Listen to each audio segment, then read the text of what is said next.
आपण अगोदरच सांगितलं की हे जे भांडण आहे, हे भांडण छत्रपती शिवाजी महाराजांच्या पुतळ्याचं अजिबात नाही. हे भांडण एका राजकीय द्वेषातून आहे. राजकीय द्वेषातून म्हणजे काय, फक्त याच्यामध्ये पाठीमागं राजकारण आहे. सदरची महिला आहे, मी अगोदर सांगितलं, सदर जी महिला आहे त्या महिलेचे सगळ्या ठिकाणी सांगतायत की बाईचे कपडे फाडण्यात आले. अजिबात ही गोष्ट खरी नाही. सदर महिलेचे कोणी कपडे फाडलेले नाही.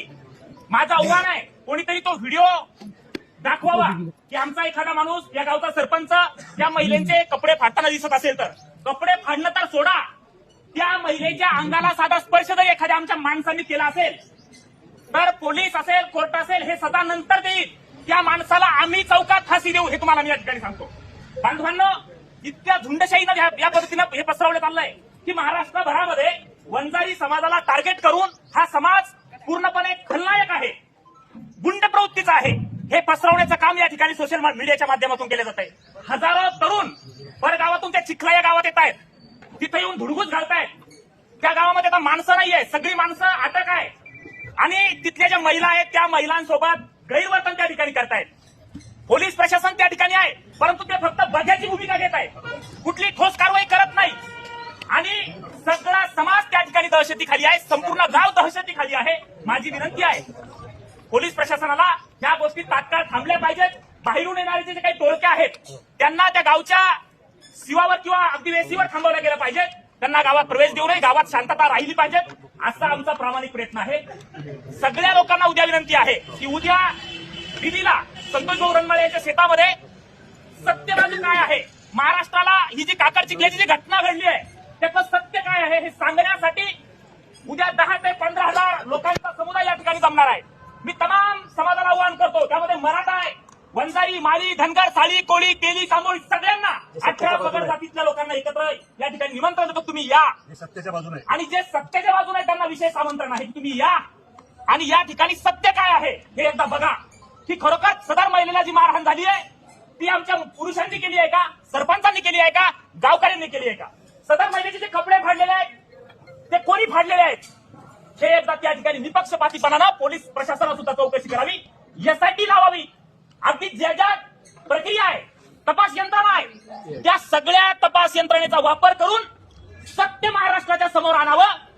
खरं घडलंय काय, नुसती स्टंटबाजी नको आहे.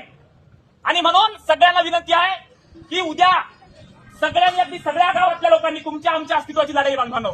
तुम्हा आम्हाला जो कलंक लावण्याचं काम केलं जात आहे महाराष्ट्रभरामध्ये की वंजारी समाजाच्या गावातील लोकांनी छत्रपतींच्या पुतळ्याला विरोध केलाय. मी मगाशीच सांगितलं, छत्रपती आमचा आराध्य दैवत आहे, आमची अस्मिता आहे. छत्रपती शिवाजी महाराज असा राजा आहे, सगळ्या जाती धर्माची माणसं त्या ठिकाणी येऊन नतमस्तक होतात, तिथून प्रेरणा घेतात. महाराष्ट्रापासून कर्नाटकच्या जिंदीपर्यंत संपूर्ण प्रदेशाचा सातबारा छत्रपतींच्या नावावर आहे आणि त्या छत्रपतींना आम्ही विरोध कसं करणार आहे, शक्यच नाही. आम्ही कुणीही छत्रपतींना विरोध करत नाही, त्यांच्या पुतळ्याला सुद्धा विरोध करत नाही. फक्त विनंती एवढीच आहे, सदर प्रकरणाचं सत्य समोर आलं पाहिजे. सदर प्रकरण जे घडतंय या प्रकरणामध्ये सखोल चौकशी झाली पाहिजे. त्यांचे दोषी आहेत त्यांच्यावर कडक कारवाई झाली पाहिजे, जे दोषी आहेत ते. पण अशा पद्धतीने झुंडशाहीनं जे प्रकार चाललाय, कुणी उठतं याच्यावर, कोणी ते कार आले ते जरांगे याच्यावर पोक्सो लावा, अपहरणाचा गुन्हा दाखल करा आणि 307 लावा. पोलीस सुद्धा हो म्हणतायत, कमाल आहे. बरं, वेगवेगळे लोकप्रतिनिधी त्या ठिकाणी येत आहेत, ते सुद्धा सत्य बघत नाही, त्या ठिकाणी येत आहेत आणि त्या ठिकाणी सरपंचावर अमुक कारवाई करा, गावावर तमुक कारवाई करा आणि सत्य त्या ठिकाणी काय आहे हे का महाराष्ट्राला कळू द्या, आमचं आव्हान आहे. आणि उद्या सत्य आहे, जे सत्य आहे ते ऐकण्यासाठी इथले समाज बांधवातले सगळे मंडळीचे नेते आहेत, ते उद्या तुम्हाला सगळं सत्य सांगणार आहे. म्हणून तमाम गावकऱ्यांना, आजूबाजूच्या सगळ्या परिसरातील लोकांना माझं आव्हान आहे, उद्या बीबी या ठिकाणी ठीक 11 वाजता संतोष भाऊ रनमाळे यांच्या शेतामध्ये आपण त्या ठिकाणी जमायचं आहे. सगळ्या महिलांनी सुद्धा यायचं आहे. तुमच्या नातेवाईक, तुमच्या माहेरकडील मंडळींना सुद्धा आमंत्रण करा की उद्या तुम्हाला त्या ठिकाणी यायचंय. महाराष्ट्राला आपली बाजू एकदा कळू द्या. खरं म्हणजे आपण बोललोच नाही, हा सगळा एकतर्फी न्याय व्हायला लागलाय. आपण आपली बाजू लोकांना कळू द्या, लोकांना सांगा की खरी घटना काय घडलेली आहे हे सांगण्यासाठी उद्या सगळ्यांनी या ठिकाणी यावं. या ठिकाणी थांबतो. जय हिंद, जय महाराष्ट्र, जय शिवराय.